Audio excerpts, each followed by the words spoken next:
Well, it started out with drinking beers from my girlfriend's house and whatnot, just for kicks, to see the effects it would have. And Do you recall the first time that you went beyond that and got drunk?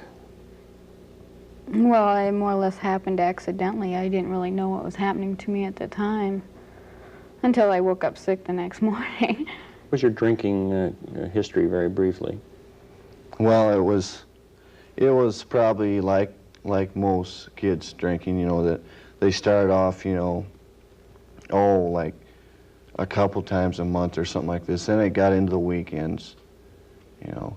And then pretty soon, in the early years of high school, I was starting to get into the weekdays drunks, you know, where I was one that always hung around with an older kind of a group, and, you know, it was pretty easy to get juiced up, you know, pretty much any time I wanted. And that's where it started getting in the weekdays. Did you have a lot of friends? Yeah, I pretty much socialized with the people that were doing the same things as I did. I become very distant from my parents and my family. I really didn't care much at the time, or at least I didn't think I cared. They say three things. One, they did know that using drugs was potentially dangerous. Everybody knows that.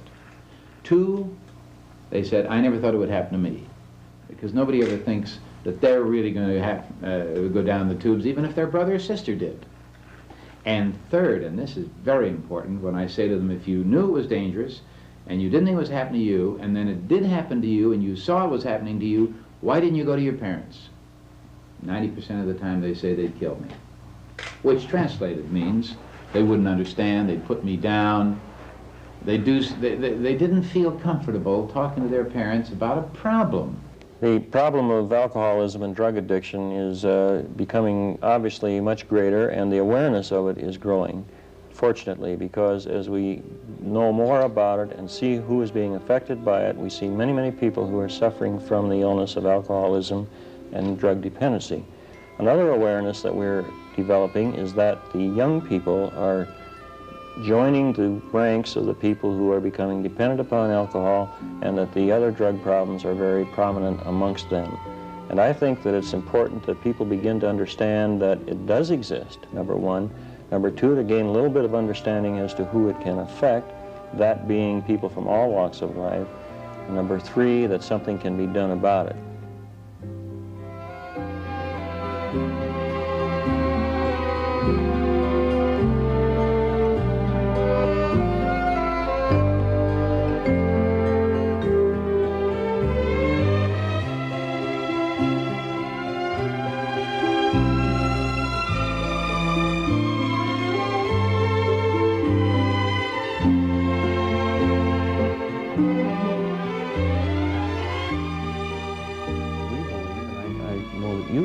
Basically, we begin to use drugs and alcohol for comfort.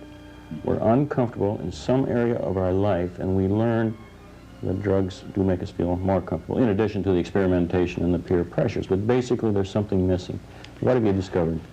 I think it's partly society's fault, and it's nobody's fault. It's just what has happened in the last 50 years. America, the richest, most powerful, most exciting country in the world, without any doubt, has begun to live a life of permissiveness, of pleasure, of rather sensational type things. We're the fastest and the speediest, and everybody has gotten to feel that you're supposed to be happy all the time. This philosophy of being perennially happy has just infused everybody, and so we're like someone who has not been inoculated against a disease. When something comes along, we're felled because we aren't prepared for it. And kids have gotten too much, too soon, too easily. I think the most deprived children in the world are some American children who've been given everything and have never had to come up against the rough edges of life. If they get into trouble with the law, they're excused by judges, by their own parents, by parole officers. In the area of juvenile crime, we have kids being arrested 15, 18, 20 times. And out they go. They're on the street before the arresting officer can fill out the forms. Now, what does this mean? means that every one of those kids has a complete disregard for the law and has a feeling that you don't have to pay the consequences for your acts. I was about 14 when I started into pot. Pot was the beginning. Yes. You know, it's an interesting thing, and we're always kind of shy away from getting too heavy on this pot smoking because, you know, as to how serious it is, and we believe there are a lot of effects of it that weren't known before. But one thing I have seen, and I wonder what your experience has been, that for people who end up in trouble with drugs, invariably the beginning was pot.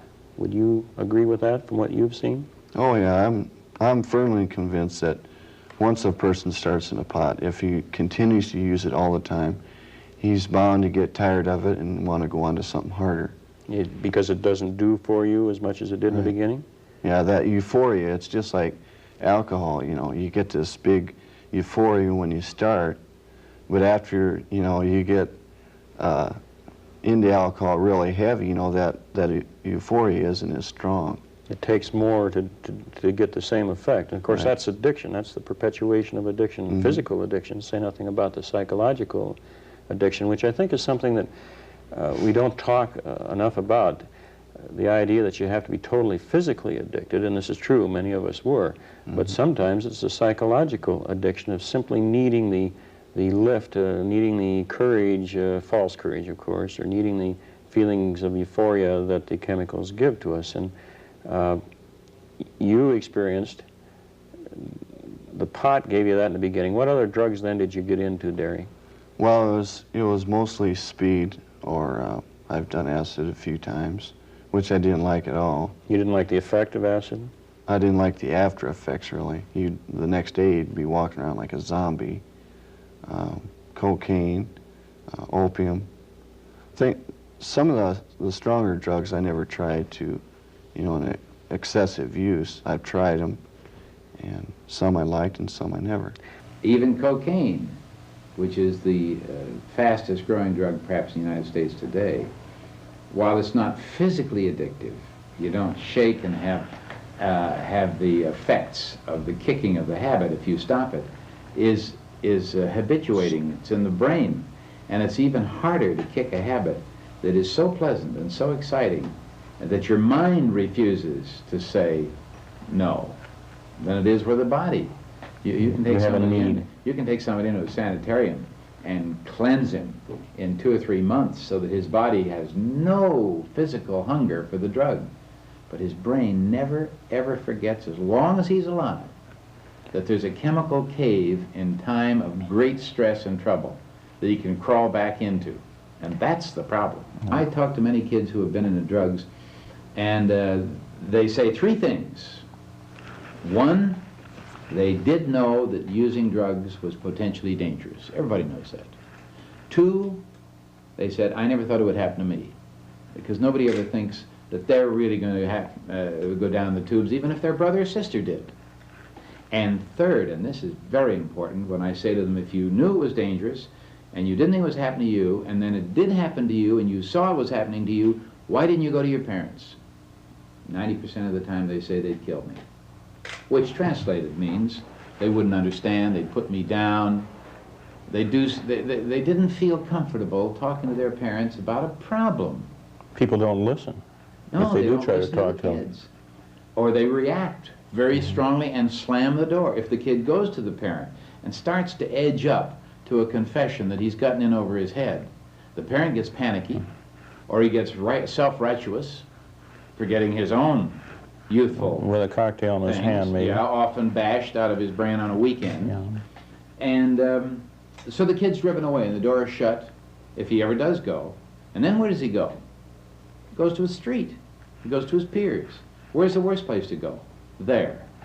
And other studies have shown that kids who do not get into drug abuse heavily, and the reason I hesitated while I said that is I must caution that a lot of kids will take a shot at something, they'll smoke a marijuana cigarette, which doesn't mean anything as long as it goes not much farther, or they'll get drunk, or they'll do something.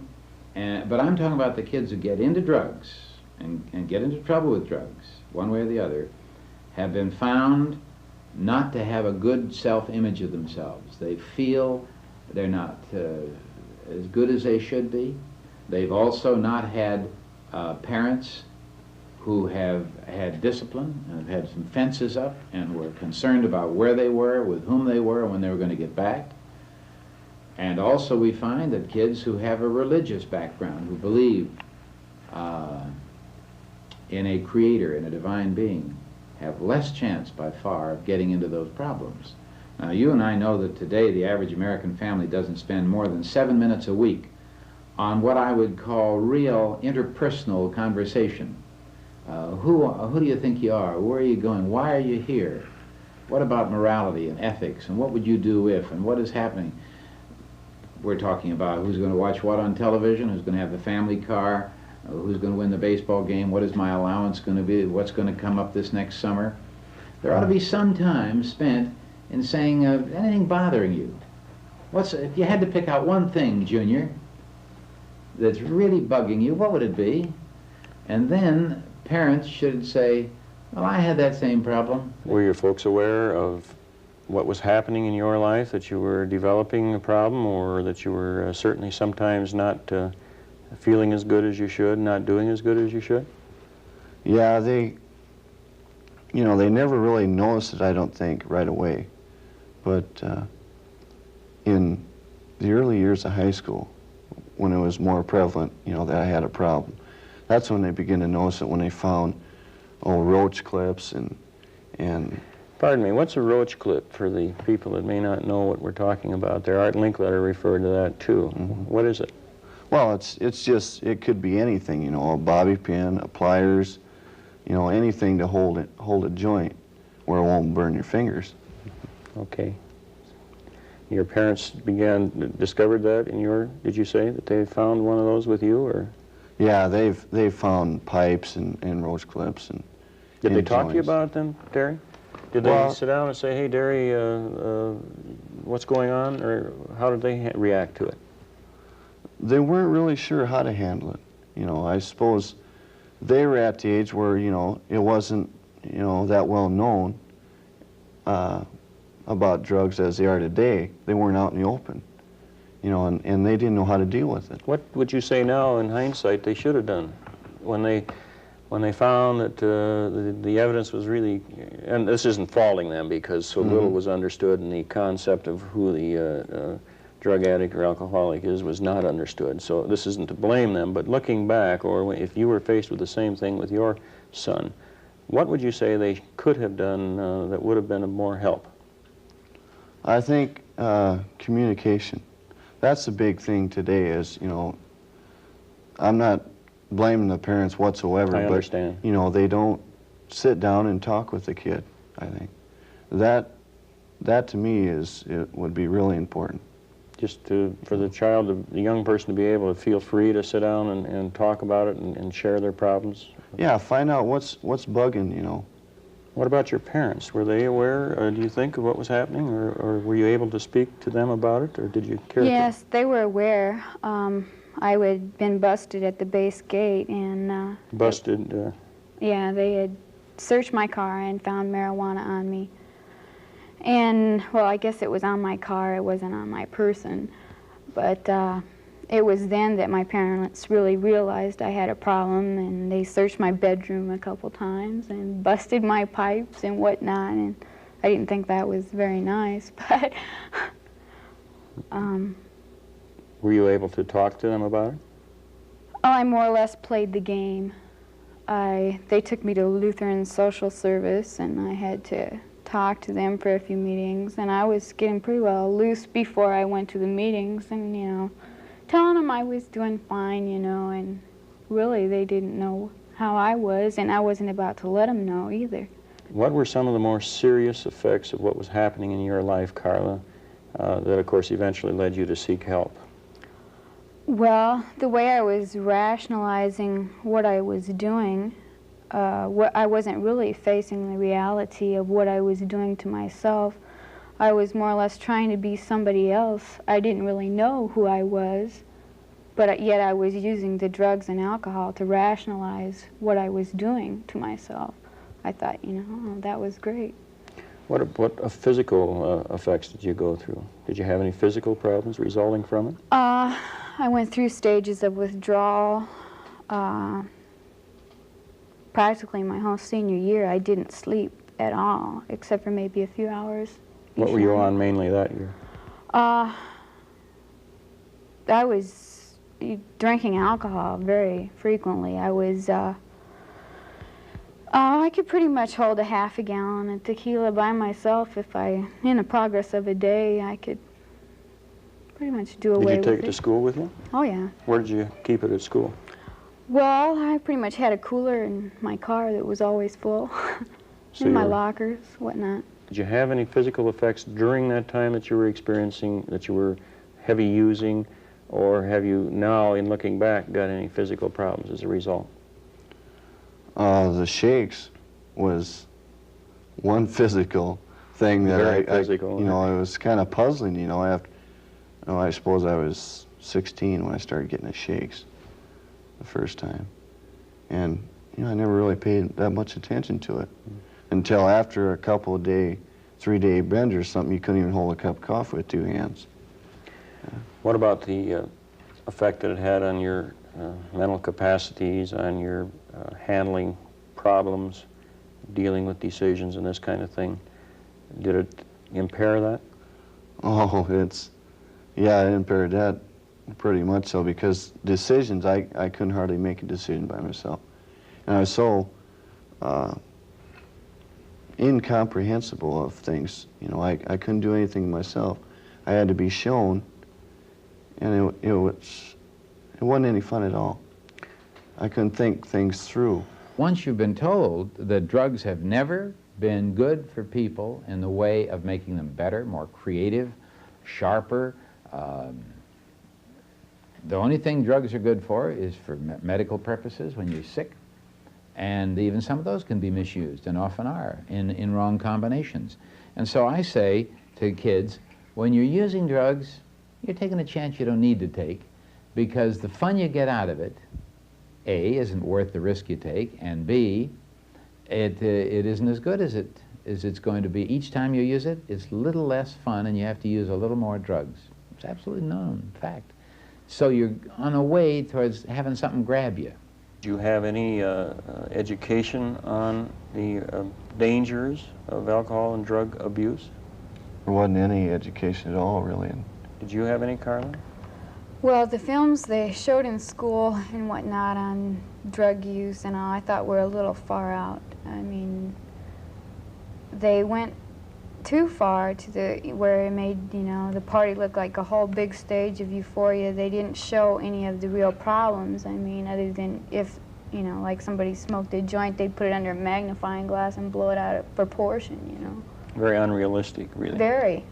It all looked, just like a big game. I mean, instead of getting into the feelings that were, really underneath of it all, they just, magnified it way out of proportion, where you just look at it and laugh, well, that's a joke. I know that's the way I felt about a lot of the movies that I've seen. Just to the young people, what would you most want to say to them, be they into a problem, number one, or experimenting? And I know that preaching isn't going to do it. No. What do you say to them? I say to kids when I'm talking, especially high school kids, I say, there's a game that has been advertised in the Deer Hunter and in many other stories called Russian roulette, where you take a gun and you put one bullet in and you have 4 blanks and you whirl it around and you put it to your head and you fire it. Now, anybody do that is crazy. It's just crazy. Well, that's what you're doing when you're fooling around with drugs. You're playing Russian roulette with chemistry. Now, if you want to be that dumb, knowing the odds are eventually going to catch up to you, well, then that's your problem. One of the messages we want to get across are to the young people who we know, because of peer pressures, the group around them, because of their own feelings, do experiment. Some of them go beyond that, do get into drugs. Hopefully, and we know that we can't moralize or preach, and we don't want to, but basically, from what you tell me, then, it would sound to me like it wasn't a very good trip. No, it wasn't. At the time, I thought it was just great, But I was just kidding myself all along. can you recall what finally happened that said, I'm going to get help, I'm going to seek treatment? Do you remember the time when this came to you that I've got to do that? Well, I've said this before. I didn't really realize the effect that it had on my parents, and I love them very much. And I was late for work, and my mother called in sick for me. You know, she's been covering up for me all this time. And I come upstairs to get a glass of water, you know, from the dehydration or the alcohol, and here she was crying. And that really hit home hard, you know. She was crying on my account, you know, and that wasn't fair to her. And that's where I broke down and say, I can't take anymore. What is the difference now in your life than when you were doing drugs, just as to how you look at life? There's a total freedom that I never had before. Now if somebody offers me a drink or a joint or whatever, I have the choice to either take that or not to. Whereas before, I didn't have a choice at all. I didn't have no say in the matter. I was totally addicted. Either I had to have it, but now I have the choice of making my own mind up. Just a general thing, Art, what can you counsel those parents?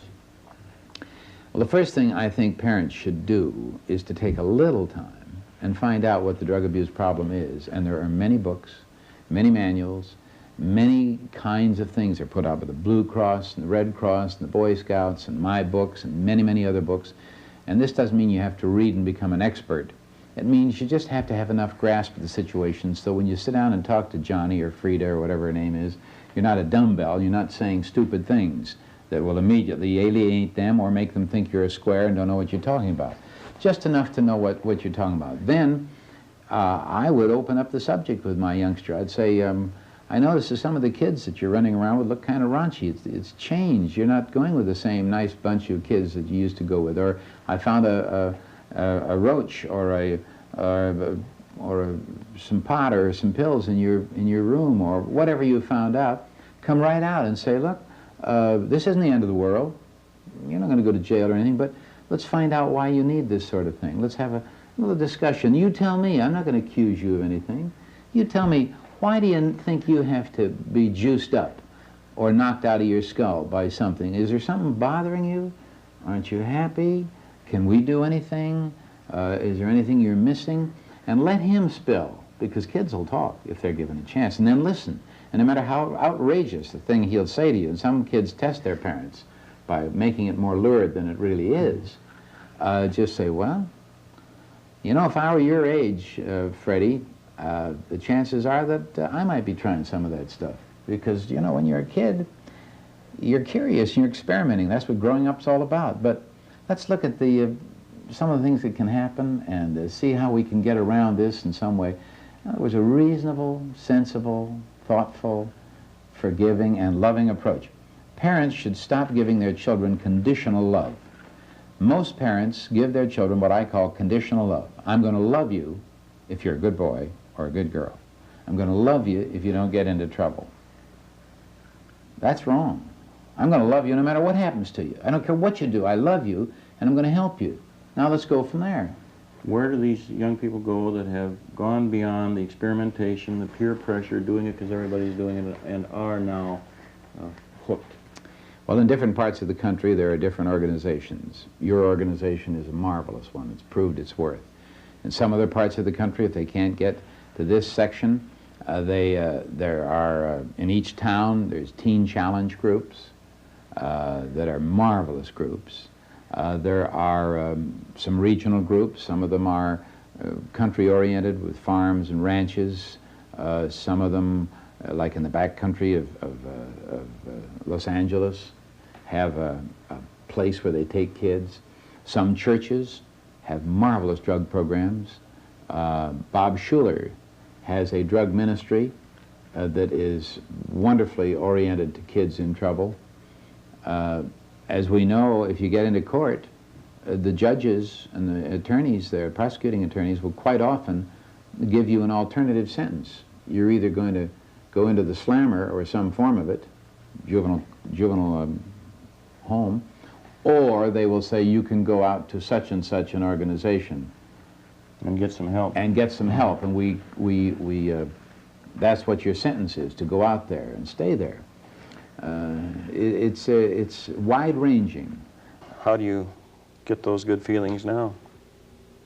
You're not using. What have you substituted?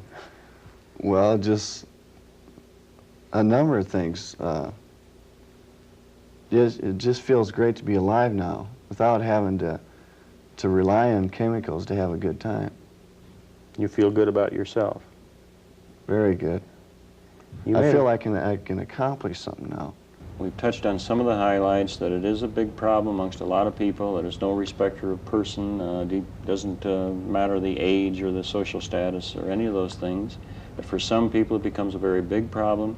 For people who will seek help, the help is available. And I think that is the final message, that if someone in your family or you are faced with a problem in your life that has a relationship with the use of some chemical, don't complicate it. You know, if you got problems in your life and you're using, the chances are you can benefit by the help that is available, and just reach out for it. And it isn't that life has to be a drudgery without it. Life can be good, and it is true, it's great to be alive.